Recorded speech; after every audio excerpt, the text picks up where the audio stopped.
안녕하십니까. 고고TV 여명입니다. 5월 10일 밤인데요. 오늘 대한민국 대통령 문재인이 대통령 3주년 특별 연설을 했어요.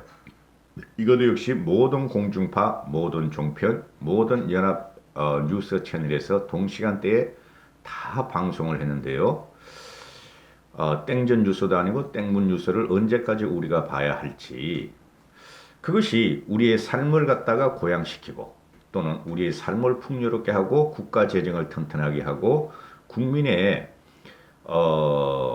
의지를 고양시키는 내용이면 좋은데, 혼자 짓거리고 혼자 푸시시 바람든 풍선이 꺼지듯이 혼자 푸시시 한다는 것입니다. 오늘 내용을 보면은 현재는 경제 전시 상황이다. 그래서 한국판 뉴딜을 실천하며 국가 프로젝트로 추진하겠다 그러는데, 이런 걸 보고 우리는 뭐다? 개소리다. 이렇게 말을 할 수뿐이 없어요. 또 문제는 경제다. 새로운 일자리를 만들어 국민에게 기회를 제공하겠다. 있는 일자리도 다 잃어버린 사람이 어떻게 또 일자리를 만들 것인지. 지금 경제 위기는 100년 전 대공황과 비교되고 있다. 그야말로 경제 전시 상황이고 정부는 경제 위기 극복에 모든 역량을 집중하겠다. 미국의 경제 대공황이 일어난 게 1929년이죠. 한 100년 가까이 되는데, 그때 상황하고 지금 상황하고 이게 코로나 경제 위기하고 달라요. 다릅니다. 그 다음에 또 해결 방법도 달라야 돼요. 근데 지금 문재인이가 갖고 나온 당시의 경제 대공황은 말이죠. 모든 우리가 알고 있는 토목 싸움을 했다고 생각하죠. 대부분이 1929년에 루즈벨트의 경제 대공황을 극복하기 위해서 뉴딜 정책을 쓴 것은 토목 사업이다 이렇게 생각하는데요. 토목 싸움이 주축이 됐으면 맞아요. 토목 싸움이. 근데 그 당시는 2차 산업이 주로 주력이었던데요. 그럼에도 불구하고 그 당시에 루즈벨트는 경제와 사회 시스템을 갖다가 경제, 사회 시스템, 은행, 그냥 금융을 갖다가 모든 걸 갖다가 파괴적으로 혁신시켰어요. 그죠? 뉴딜을 정책시키려면은 금융이 들어가야 되니까 금융을 우선적으로 건드린 게 당시에 뉴딜 정책이었어요. 그죠? 모든 경제 사회 시스템을 갖다 바꿔치웠다. 그래서 그것이 평가받는 거지. 문재인이가 모를 리가 없고 문재인의 경제 참모들이 모를 리가 없죠. 그러니까, 그리고 지금 또 하나 말씀드릴 게, 과연 1929년에 1차 세계대전이 끝나고 그 당시에 그런 상황이었을까 하는 게 제 의문이에요. 이 코로나 경제 위기라는 게. 이게 백신이 개발되면 말이죠. 급반등이 일어날 수 있다는 의혹, 이런 걸 보고 의혹이라 그럽니다. 의혹을 갖다가 나는 떨칠 수가 없어요. 백신 개발되고 치료제가 개발되면은 급반등이 할 것이다. 모든 생산 활동과 생산 소비가 활발하게 다시 날 수가 있다 하는 게 제 생각이에요. 제가 뭘 알겠습니까마는 뭐 여러 가지 신문을 읽어보고 칼럼을 읽어보면 그래요. 그래서 지금 현재 우리가 이 코로나 경제 위기를 너무 공포스럽게 느끼는 거 아닌가? 언론에서도 그렇게 다루고 있고, 그 다음에 특히 사칭 우파 유튜버들이 그렇게 급을 많이 주고 있는데, 그럴 수도 없지, 그렇게 되지도 않을 것이다 하는 게 제 생각이에요. 물론 제 개인적인 의견인데, 지금 이게 우리가 1997년 IMF 환란 때도 국가 부도, 그때 국가 부도가 났다 그랬죠. 그죠? 그 다음에 2008년 경제위기도 리만 브라더스 사태로 인해 가지고 전무후무한 한 번도 경험해보지 못한 경제위기인데 극복이 됐죠. 이 코로나 위기도 이건 의외로 급반등이 올 수도 있다 하는 게 제 생각이에요. 개인적으로. 근데 이제 우리가 그 IMF 경제 위기도 산업 구조 조정을 우리는 했고, 그거는 국제적인 거니까 동남아시아. 그 다음에 2008년 세계 경제 위기는 금융 시스템의 문제였으니까 금융 시스템을 갖다가 변화시키면 됐었는데, 이 코로나 위기는 생산과 소비, 그죠? 그리고 미래 혁신 산업을 갖다가 동시에 치고 있죠. 2008년도 마찬가지였어요, 솔직히. 그런데 이게 지금 보니까 우리가 기존에 발전시키는 언택트 산업이라 그러죠. 요새 언택트 산업, 뭐 물류라든가 인터넷 사업이라든가 뭐 아마존, 마이크로소프트 이런 것들이 기존에 10년 전, 20년 전부터 태동을 했었고 지금 성숙 단계로 들어가 있어요. 언택트 산업이라는 거에. 그럼 지금 언택트 산업 어느 정도 성숙기에 들어가 있고 우리가 적극적으로 활용하는 시대인데, 과연 이게 이 코로나가 세계 경제를 갖다가 지금 언론이 공포적으로 떠들고 우리나라는 그냥 언발에 진우듯이 그냥 팔짝팔짝팔짝 언발에 쥐똥사듯이 팔짝팔짝 뛰고 있는데 과연 맞는가 하는 의문감이 좀 들어요. 솔직히 말해서. 한 1년 후까지는 내가 대선까지는 유튜브를 방송할 거니까 한번 결과가 나오겠죠. 제 말이 틀리나. 그러니까 지금 모든 국력과 모든 국민의 감정이 코로나 위기 극복으로 간다. 그래서 현재 있는 정권을 갖다가 지탱시켜주고 보호해주고 지원해줘야 한다는 국민적인 감성이 있죠. 대한민국만의 특유의 그거죠. 특유의.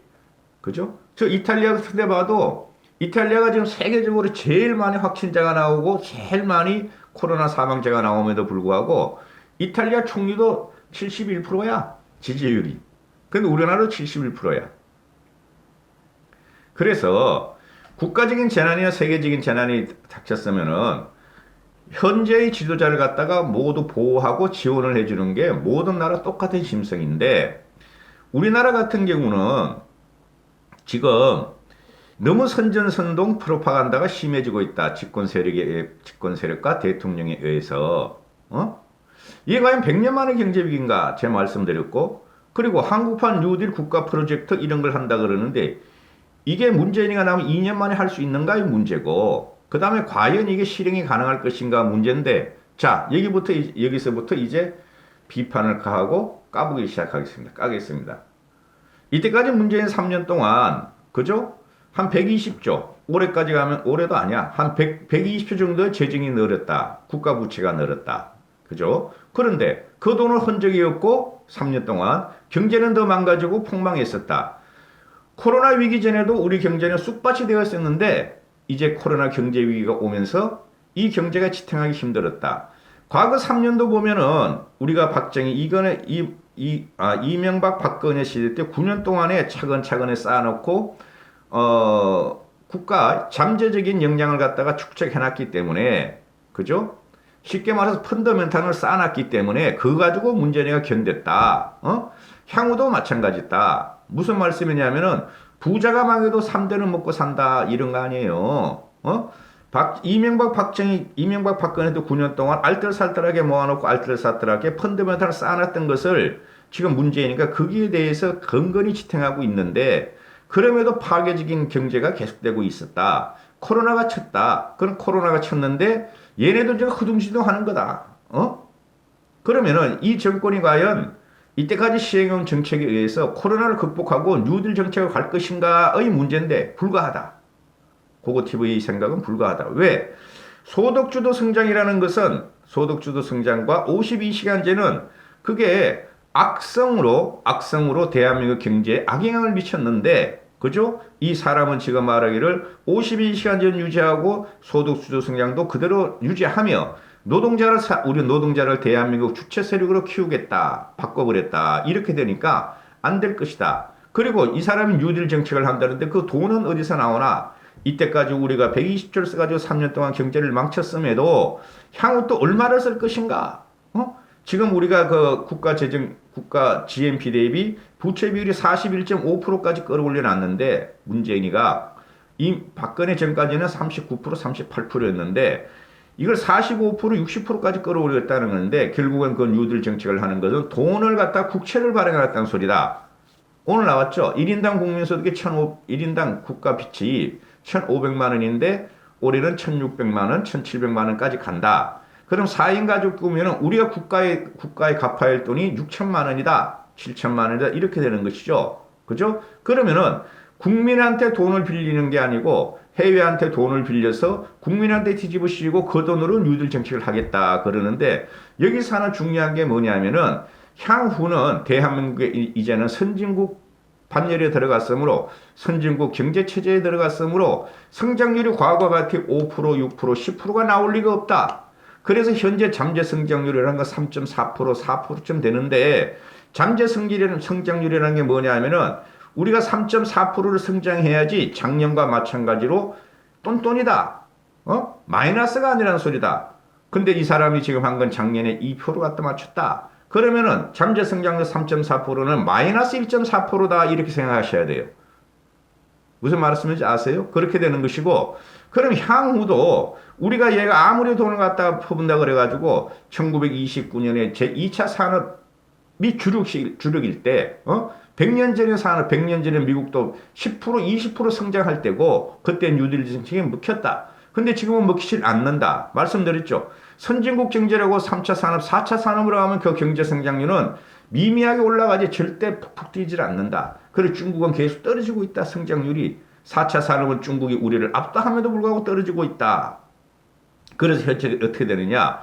이 사람이 천문학적으로 국가 부채를 내서 뉴딜 정책에 돈을 쏟아 부었을 적에 대한민국은 성장이 안 된다.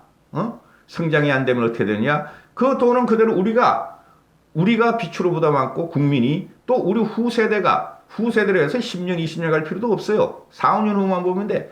그 세대가 다 부담을 하게 되고 경제는 더 폭망을 하게 된다.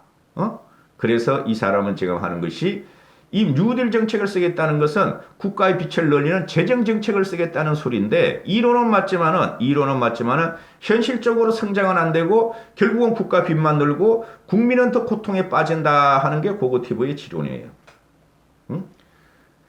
미국이나 일본이나 유럽은 기축통화를 갖고 있다. 중국도 위안화랑 기축통화를 갖고 있는데 돈을 찍어내가지고 자기 자체에서 자기 나라에서 굴리면 된다. 그죠? 그래서 걔네들은 뉴딜 정책이든 뭐든 경제 촉진 정책이 가능하다. 부양 정책이 가능하다. 근데 우리는 100% 돈을 빌려야 된다. 현재도 우리는 장사가 안 되고 우리 기업들은 장사가 안 돼서 법인세가 팍팍 줄고 있다. 이 사람이 지금 한 거는 다른 건 다 빼고 한국판 뉴딜 국가 프로젝트를 추진하겠다. 이것만 말씀드리는 거예요. 이 문재인이가 한 말이 혁신 벤처와 스타트업이 주력이 되는 디지털 강국으로 대한민국을 도약시키고 시스템 반도체, 바이오 헬스, 미래차 등 3대 신성장 산업을 더욱 강력하게 육성해야겠다. 한국판 뉴딜은 디지털 인프라 구축하는 미래 선점 투자고 5G 인프라 초기 구축과 데이터를 수집 축적 활용하는 데이터 인프라 구축을 국가적 산업으로 추진하겠다. 쉽게 말해서 얘가 또 주소들은 걸 있어가지고 비대면 언택트 산업을 갖다가 육성시키겠다. 이러는 건데 자 보세요. 이때까지가 3년 동안 떠드는 거죠. 얘가 한 말이. 그죠? 시스템 반도체, 바이오 헬스, 미래차 3대 선점 산업 5G 인프라 구축, 데이터 수집 축적 의료보험 뭐 이런 거. 얘가 3년 동안 두드렸죠. 진행이 돼 있습니까? 안 됐죠. 3년 동안 우리는 미국하고 일본하고 중국에 현격하게 격차가 벌리며 우리만 쪼그라들고 있다. 지금 AI 시대고 그죠? 미래 시대인데 그죠? 우리는 한 발짝도 규제 때문에 정부와 문재인 정부가 지금 딴질 거는 거예요. 지금 말만 이래놓고 한 발자국 앞으로 못 나가고 있다. 중국은 AI를 정복했고 그죠? 중국은 5G가 전 세계를 장악하기 시작했고 삼성이 지금 아무리 따라가려도 밀리고 있다. 현재 스코어. 미국은 말할 것도 없이 도망가고 있다. 그런데 뭐를 갖다가 대한민국의 선두가 되겠다. 미래를 선점하겠다. 미래 선점은 벌써 3년 안에 다 끝났다. 과거 3년 동안. 문재인이 한 것은 우리 대한민국의 정적을 숙청하며 그죠? 상권을 갖다가 장악하며 그렇죠. 그 다음에 국민을 갖다가 길거리로 앉게 한 것뿐이 없다. 52시간제 소득주도 성장에 의해서. 근데 그런 거 정책을 또 쓰려고 한다. 그래서 핵심이 또 나오는 것이 뭐냐면 전국민 고용보험을 기초를 놓겠다. 근데 돈이 없다. 벌써 올해만 해도 작년만 해도 고용보험이 마이너스 2조의 적자인데 전국민 고용보험의 기초를 갖다가 또 들고 나왔다. 100% 선전선동이다. 되면 좋죠. 전국민 고용보험은. 나는 상관없고. 그 다음에 또 뭐 전국민 취업제인가 뭘 또 떨고 나왔다. 어? 전국민 취업제라 그랬죠.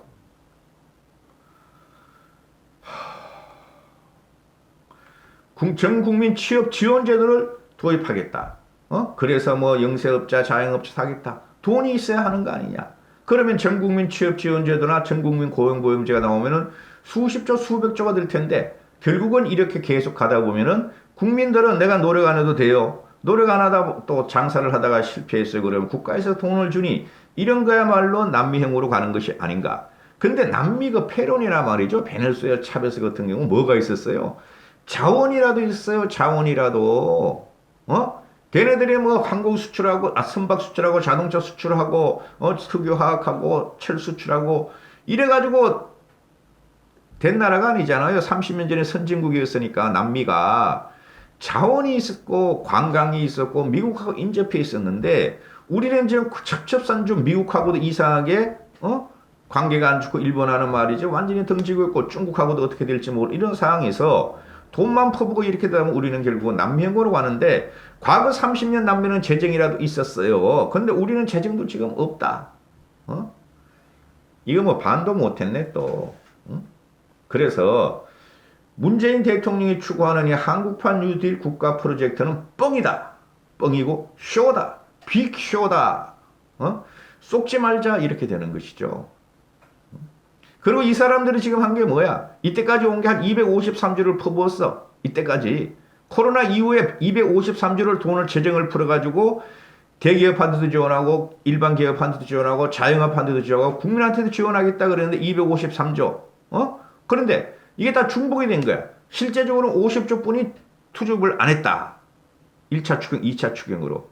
그죠? 뻥이다. 그래서 뻥이다. 앞으로도 마찬가지일 것이다. 그래서 그 뭐 더불어시민당의 뭐 대표했던 최백원이라고 있죠. 그 좌파 경제학자. 걔도 문재인 보고 뻥이다. 뻥이다. 이렇게 해버렸어요. 쏙지 말자. 여기까지 하겠습니다. 감사합니다. 고고TV 여명이었습니다.